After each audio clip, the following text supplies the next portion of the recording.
मेरे प्यारे देशवासियों, नमस्कार। कोरोना के प्रभाव से हमारी मन की बात भी अछूती नहीं रही है। जब मैंने पिछली बार आपसे मन की बात की थी, तब पैसेंजर ट्रेनें बंद थी, बसें बंद थी, हवाई सेवा बंद थी।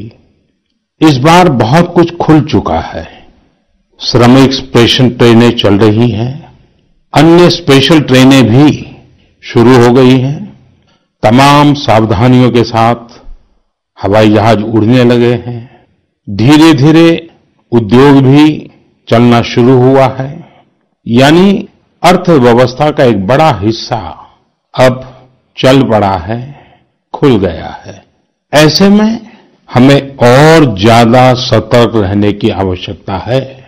2 गज की दूरी का नियम हो, मुंह पर मास्क लगाने की बात हो सके तो वहां तक घर में रहना हो, ये सारी बातों का पालन, उसमें जरा भी ढिलाई नहीं बरतनी चाहिए।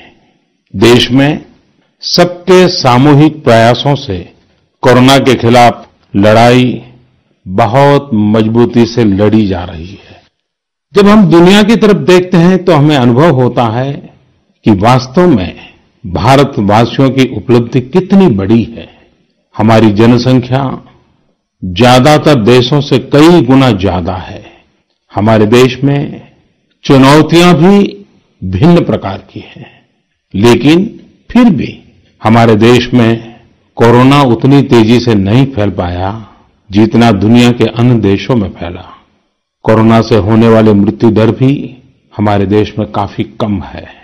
जो नुकसान हुआ है उसका दुख हम सबको है, लेकिन जो कुछ भी हम बचा पाए हैं वो निश्चित तौर पर देश की सामूहिक संकल्प शक्ति का ही परिणाम है।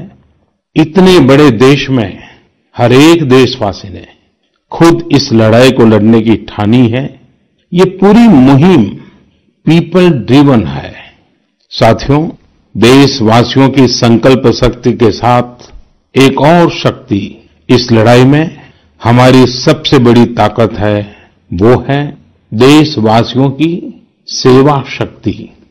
वास्तव में इस महामारी के समय हम भारतवासियों ने ये दिखा दिया है कि सेवा और त्याग का हमारा विचार केवल हमारा आदर्श नहीं है, बल्कि भारत की जीवन पद्धति है। और हमारे यहां तो कहा गया है, सेवा परमो धर्मः। सेवा स्वयं में सुख है, सेवा में ही संतोष है।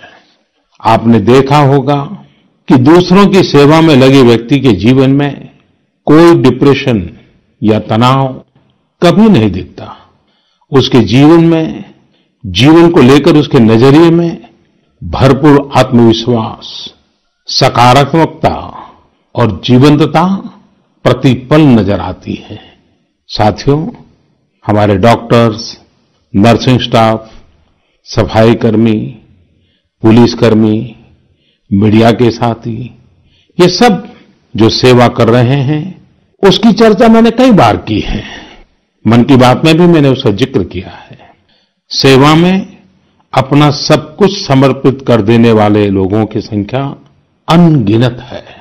ऐसे ही एक सज्जन है तमिलनाडु के सी मोहन। सी मोहन जी मदुरई में एक सैलून चलाते हैं। अपनी मेहनत की कमाई से इन्होंने अपनी बेटी की पढ़ाई के लिए 5 लाख रुपए बचाए थे, लेकिन इन्होंने ये पूरी राशि इस समय जरूरतमंदों, गरीबों की सेवा के लिए खर्च कर दी। इसी तरह अगरतला में ठेला चलाकर जीवन यापन करने वाले गौतम दास जी अपनी रोजमर्रा की कमाई की बचत में से हर रोज दाल चावल खरीदकर जरूरतमंदों को खाना खिला रहे हैं। पंजाब के पठानकोट से भी एक ऐसा ही उदाहरण मुझे पता चला। यहां दिव्यांग भाई राजू ने दूसरों की मदद से जोड़ी गई छोटी सी पूंजी से 3000 से अधिक मास्क बनवाकर लोगों में बांटे। भाई राजू ने इस मुश्किल समय में करीब 100 परिवारों के लिए खाने का राशन भी जुटाया। देश के सभी इलाकों से विमेन सेल्फ हेल्प ग्रुप के परिश्रम की भी अनगिनत कहानियां इन दिनों हमारे सामने आ रही है।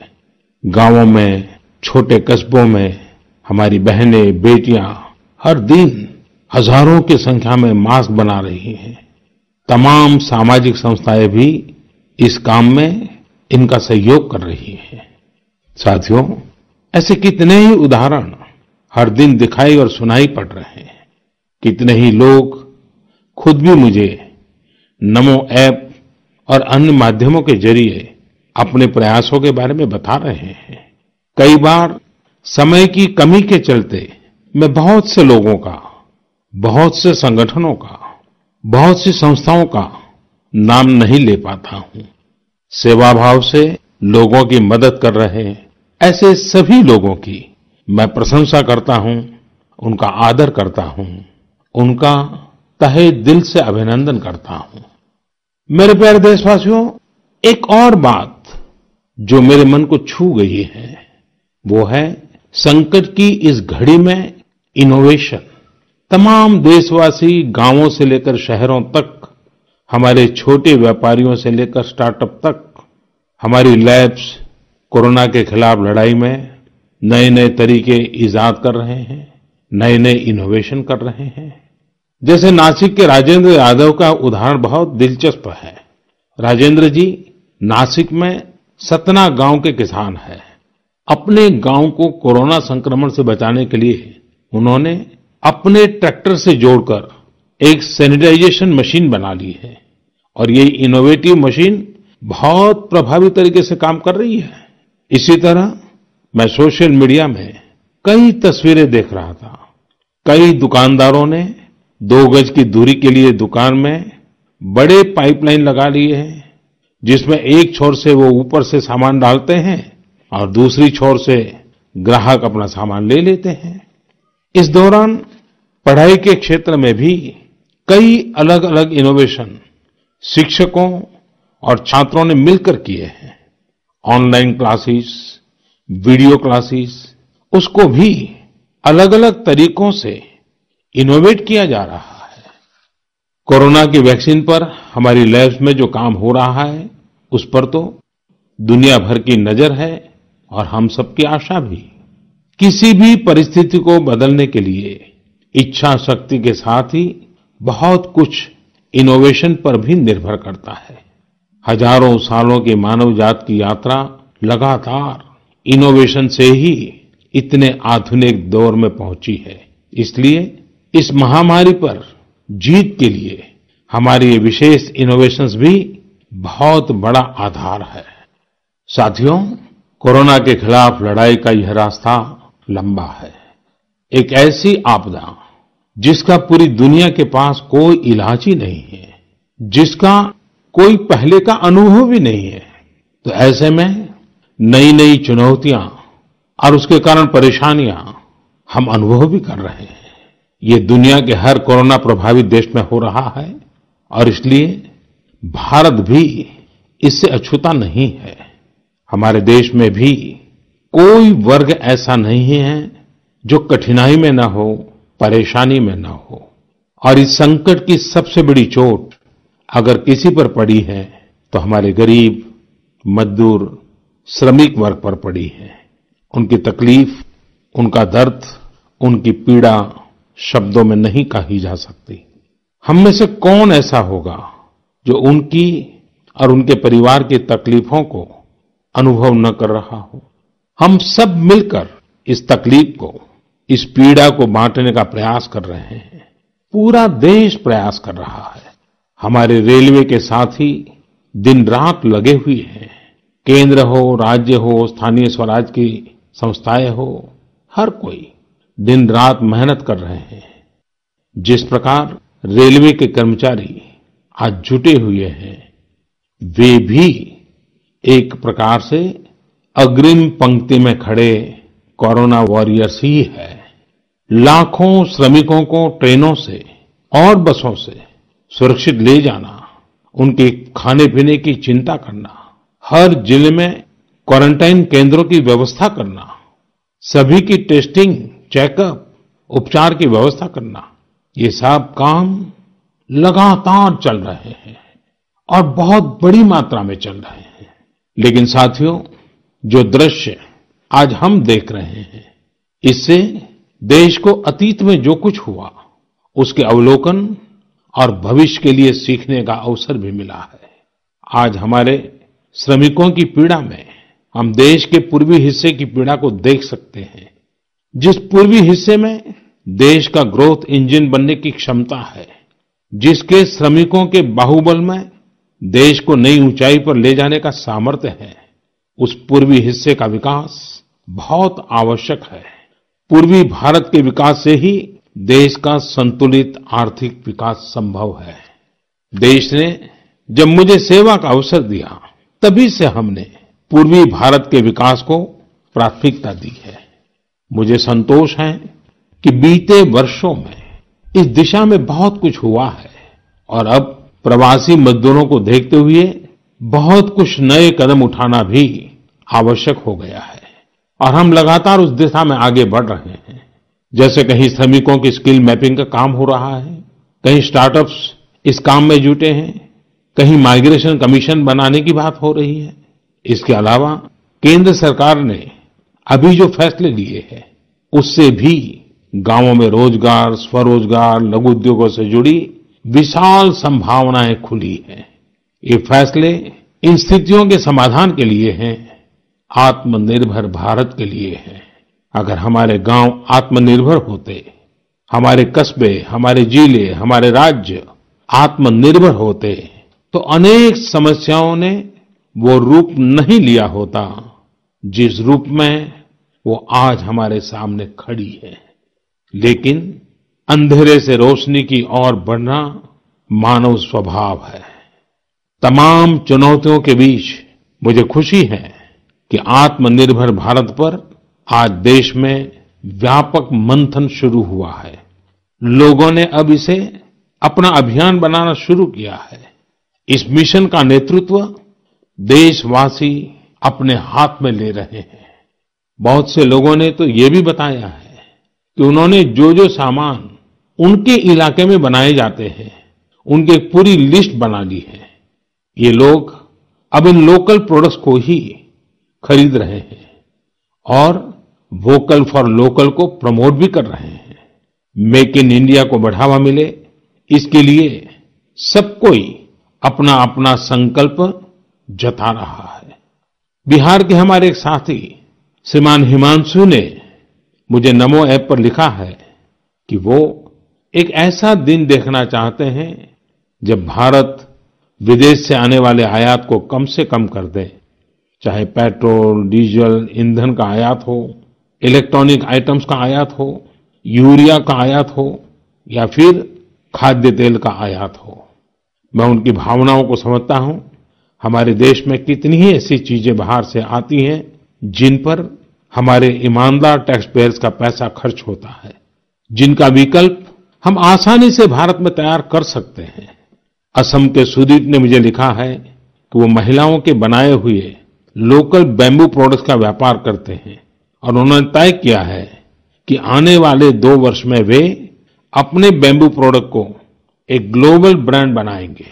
मुझे पूरा भरोसा है आत्मनिर्भर भारत अभियान इस दशक में देश को नई ऊंचाई पर ले जाएगा। मेरे प्यारे देशवासियों, कोरोना संकट के इस दौर में मेरी विश्व के अनेक नेताओं से बातचीत हुई है, लेकिन मैं एक सीक्रेट जरूर आज बताना चाहूंगा। विश्व के अनेक नेताओं की जब बातचीत होती है तो मैंने देखा इन दिनों उनकी बहुत ज्यादा दिलचस्पी योग और आयुर्वेद के संबंध में होती है। कुछ नेताओं ने मुझसे पूछा कि कोरोना के इस काल में ये योग और आयुर्वेद कैसे मदद कर सकते हैं। साथियों, अंतर्राष्ट्रीय योग दिवस जल्द ही आने वाला है। योग जैसे जैसे लोगों के जीवन से जुड़ रहा है, लोगों में अपने स्वास्थ्य को लेकर जागरूकता भी लगातार बढ़ रही है। अभी कोरोना संकट के दौरान भी ये देखा जा रहा है कि हॉलीवुड से हरिद्वार तक घर में रहते हुए लोग योग पर बहुत गंभीरता से ध्यान दे रहे हैं। हर जगह लोगों ने योग और उसके साथ साथ आयुर्वेद के बारे में और ज्यादा जानना चाहा है, उसे अपनाना चाहा है। कितने ही लोग जिन्होंने कभी योग नहीं किया, वे भी या तो ऑनलाइन योग क्लास से जुड़ गए हैं या फिर ऑनलाइन वीडियो के माध्यम से भी योग सीख रहे हैं। सही में योग कम्युनिटी, इम्यूनिटी और यूनिटी सबके लिए अच्छा है। साथियों, कोरोना संकट के इस समय में योग आज इसलिए भी ज्यादा अहम है क्योंकि ये वायरस हमारे रेस्पिरेटरी सिस्टम को सबसे अधिक प्रभावित करता है। योग में तो रेस्पिरेटरी सिस्टम को मजबूत करने वाले कई तरह के प्राणायाम है, जिनका असर हम लंबे समय से देखते आ रहे हैं। ये टाइम टेस्टेड टेक्निक्स हैं, जिसका अपना अलग महत्व है। कपालभाति और अनुलोम विलोम प्राणायाम से अधिकतर लोग परिचित होंगे, लेकिन भस्त्रिका, शीतली, भ्रामरी जैसे कई प्राणायाम के प्रकार है, जिसके अनेक लाभ भी है। वैसे आपके जीवन में योग को बढ़ाने के लिए आयुष मंत्रालय ने भी इस बार एक अनोखा प्रयोग किया है। आयुष मंत्रालय ने माय लाइफ माय योग नाम से अंतर्राष्ट्रीय वीडियो ब्लॉग उसकी प्रतियोगिता शुरू की है। भारत ही नहीं, पूरी दुनिया के लोग इस प्रतियोगिता में हिस्सा ले सकते हैं। इसमें हिस्सा लेने के लिए आपको अपना 3 मिनट का एक वीडियो बना करके अपलोड करना होगा। इस वीडियो में आप जो योग या आसन करते हुए वो करते हुए दिखाना है और योग से आपके जीवन में जो बदलाव आया है उसके बारे में भी बताना है। मेरा आपसे अनुरोध है, आप सभी इस प्रतियोगिता में अवश्य भाग लें और इस नए तरीके से अंतर्राष्ट्रीय योग दिवस में आप हिस्सेदार बनिए। साथियों, हमारे देश में करोड़ों करोड़ गरीब दशकों से एक बहुत बड़ी चिंता में रहते आए हैं। अगर बीमार पड़ गए तो क्या होगा? अपना इलाज कराएं या फिर परिवार के लिए रोटी की चिंता करें?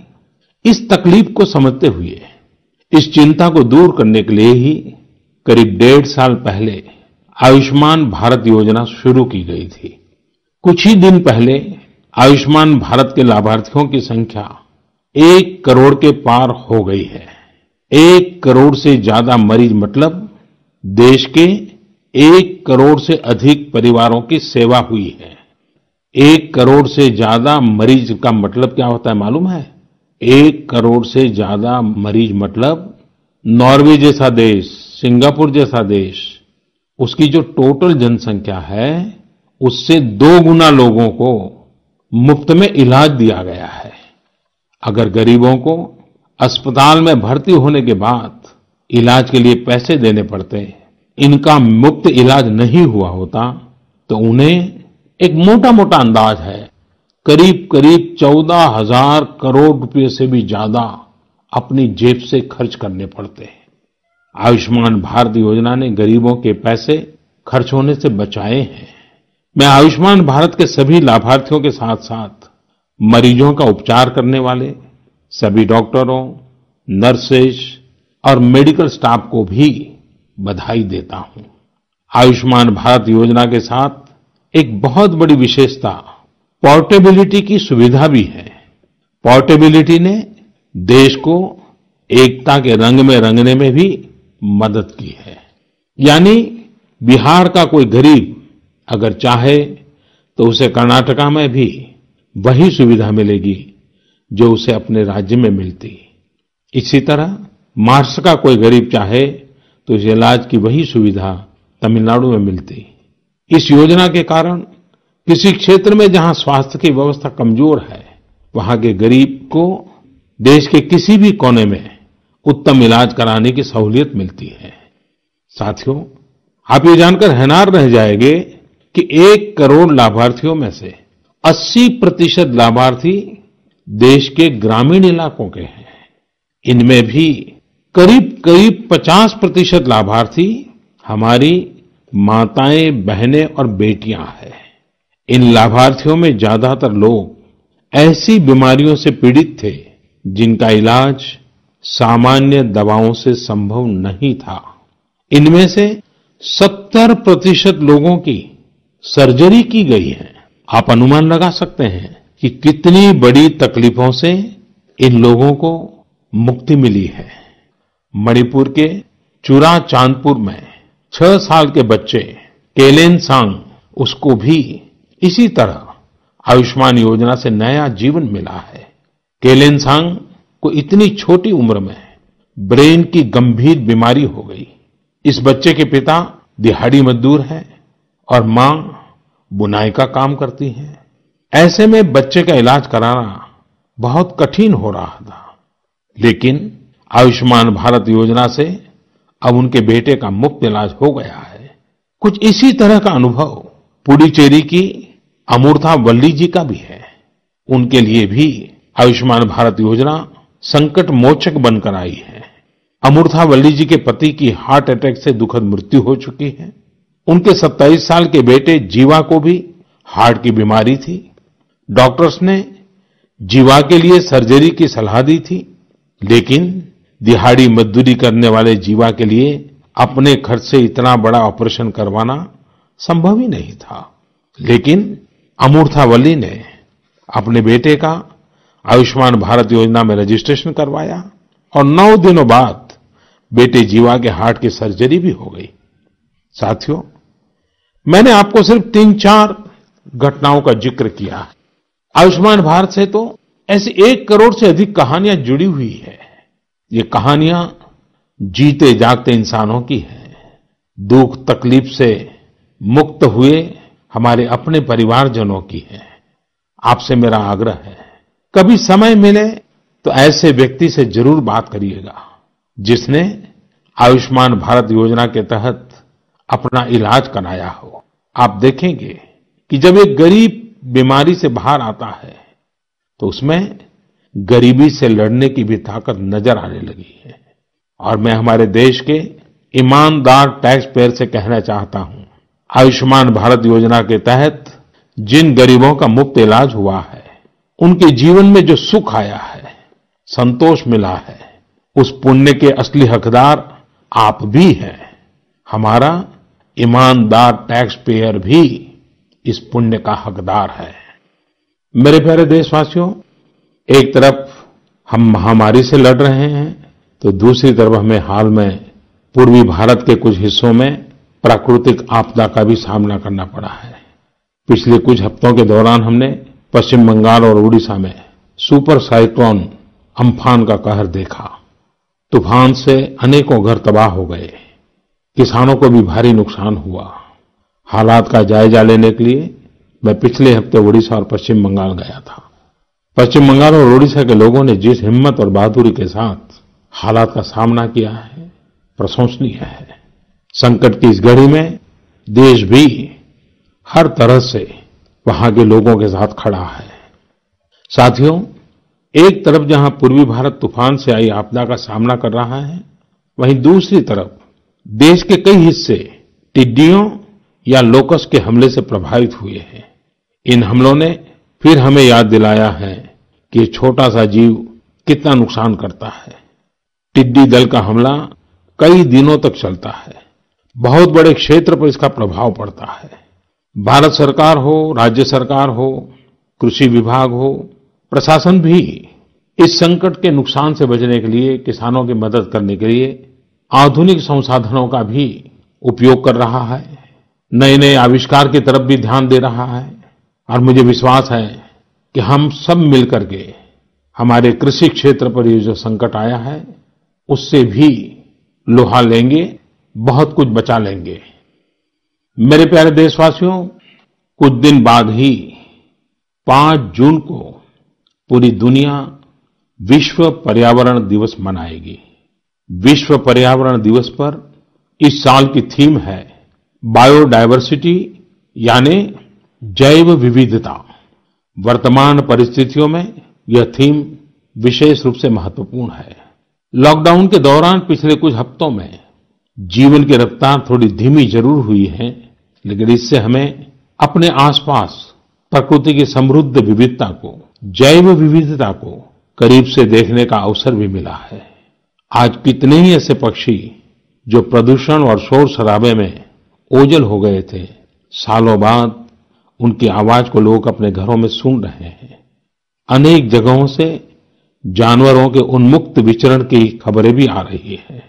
मेरी तरह आपने भी सोशल मीडिया में जरूर इन बातों को देखा होगा, पढ़ा होगा। बहुत लोग कह रहे हैं, लिख रहे हैं, तस्वीरें साझा कर रहे हैं कि वो अपने घर से दूर दूर पहाड़ियां देख पा रहे हैं, दूर दूर जलती हुई रोशनी देख रहे हैं। इन तस्वीरों को देखकर कई लोगों के मन में ये संकल्प उठा होगा, क्या हम उन दृश्यों को ऐसे ही बना रख सकते हैं? इन तस्वीरों ने लोगों को प्रकृति के लिए कुछ करने की प्रेरणा भी दी है।